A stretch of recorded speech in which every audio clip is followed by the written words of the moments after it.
Poupança, conhecida por muitos, verdadeiramente entendida por poucos. Eu sou a Natália Ardizzoni, sou educadora financeira e eu vim te explicar tudo o que tem para entender sobre a poupança e principalmente quando usar e quando não usar. A poupança é a queridinha dos brasileiros e principalmente dos bancos, que te pagam uma merreca pelo teu dinheiro que fica lá emprestado para ele, e ele pode pegar esse dinheiro, emprestar para outra pessoa e ganhar super juros em cima disso. É um baita negócio para os bancos. A poupança é prática, é fácil, é igual em todos os bancos. Só que essa praticidade tem um custo muito alto. E esse custo está na rentabilidade que a gente recebe. Nessa série Como Começar a Investir, eu vou fazer um vídeo para cada um dos investimentos e vou usar alguns tópicos para poder comparar entre os investimentos. Tópicos como o que é aquele investimento, como é que investe nele, como é que ele rende, se ele serve ou não para reserva. Então vamos começar com a poupança. O que é a poupança? Poupança é o investimento da renda fixa, ou seja, tu está emprestando o teu dinheiro para o banco. Em troca disso, o banco vai te pagar uma rentabilidade. E a renda fixa quer dizer que tu já sabe qual será essa rentabilidade que tu vai receber. A renda fixa rende de uma forma mais constante, a gente já sabe quanto que ela vai render,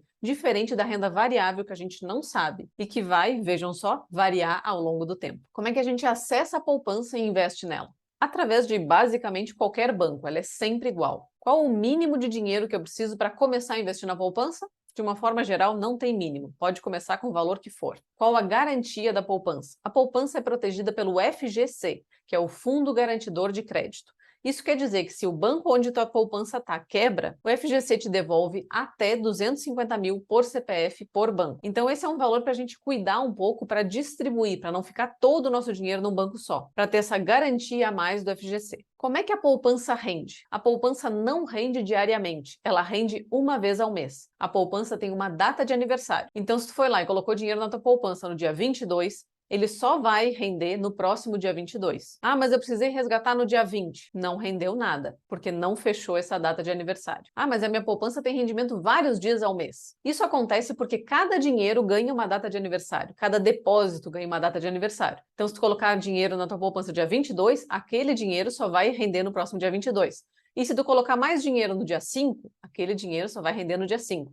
Então, fica parecendo que ele está rendendo várias vezes ao mês, mas é que cada dinheiro está rendendo numa data diferente. E quanto que a poupança rende? A poupança tem duas formas diferentes de render. Quando a Selic está acima de 8,5% ao ano, que é o caso atual, novembro de 2022, a gente está com a Selic em 13,75%, ou seja, acima de 8,5%, a gente cai na regra de que a poupança vai render todo mês 0,5% ao mês mais TR. Isso vai dar 6,17% ao ano mais TR. E a TR é uma taxa bem pequenininha. Para tu ter uma ideia, nos últimos 12 meses a poupança rendeu 7,44%. E quando a Selic está abaixo de 8,5%, a regra muda e ela passa a render 70% do valor da Selic. Então, por exemplo, 70% de 8,5 quer dizer que ela vai render menos de 6% ao ano. É disso para pior. Eu já vou comparar a rentabilidade da poupança com a rentabilidade de outros investimentos para tu entender o quão baixos são esses valores. Mas primeiro deixa eu terminar esses tópicos aqui. Qual é o imposto na poupança? Zero.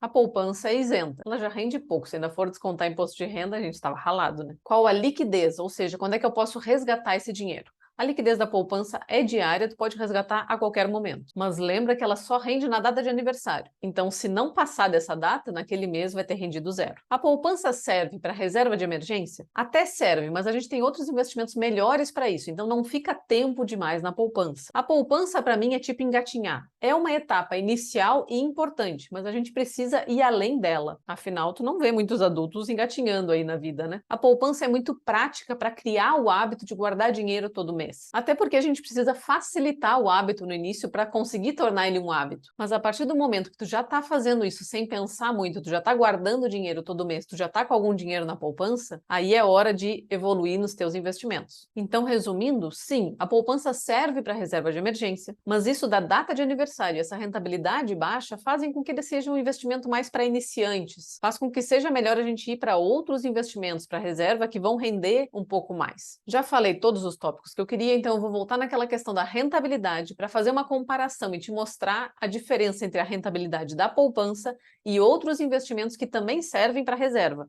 para ficar justo. Então eu peguei investimentos que também têm liquidez, que é o Tesouro Selic 2025 e um CDB que renda 100% do CDI. E fiz essa comparação num prazo de 3 anos. Olhando aqui nesse gráfico, a gente vê que o Tesouro Selic e o CDB andam muito em cima um do outro, muito parecidos. Já a poupança começa como eles, mas vai se afastando. Essa boca do gráfico vai abrindo. E aqui a gente tem só 3 anos. Pensa isso em 10, 20, 50 anos, a diferença que isso vai dar. Nesse gráfico está mostrando que em 3 anos, tanto o Tesouro Selic quanto o CDB renderam na casa de 19%. Já a poupança ficou na casa de 12%.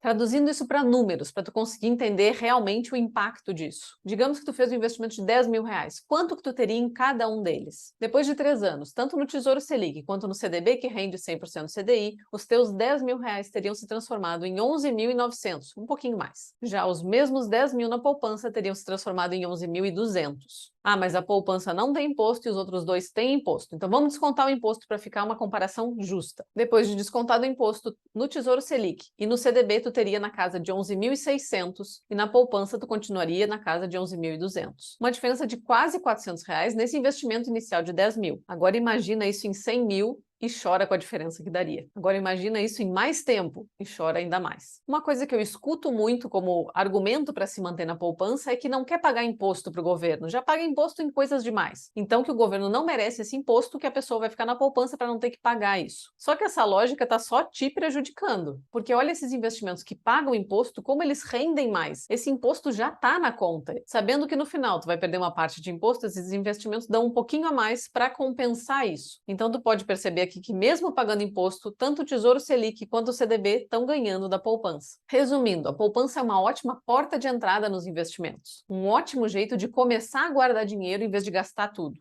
Então, se tu tá gastando tudo todo mês, começar a guardar um valor mensalmente na poupança é um ótimo primeiro passo. Não complica, fica na poupança, porque ela é prática. E quando a gente está criando o hábito, a gente precisa que esse hábito seja muito fácil. Então, começa a mudar, começa com a poupança. Mas a partir do momento que tu já criou esse hábito, que já está mais automático fazer esse depósito mensal, que tu já começou a juntar o dinheiro na poupança, está na hora de dar o segundo passo, que é ir para investimentos mais rentáveis. Nessa série que eu estou fazendo do Como Começar a Investir, eu vou falar sobre cada um dos investimentos, falando esses tópicos, ensinando a investir em cada um, mostrando quais servem para reserva, quais não servem. O próximo vídeo vai ser sobre o Tesouro Direto. E eu já gravei e já está no ar 2 outros vídeos. O primeiro deles é como criar o hábito, quais os primeiros passos para começar a investir. E o outro fala sobre tipos de investimento, explicando cada tipo e falando se a gente deve investir através de banco ou corretora. Vou colocar esses vídeos aqui. Olha os vídeos, entende e entra em ação. Começa a colocar esses ensinamentos em prática. É assim que a gente verdadeiramente aprende e é assim que a gente pode ter resultados. Ficou com alguma dúvida? Escreve aqui nos comentários que eu te respondo. E se tu gostou desse vídeo, não esquece de deixar teu like, te inscrever no canal e até a próxima.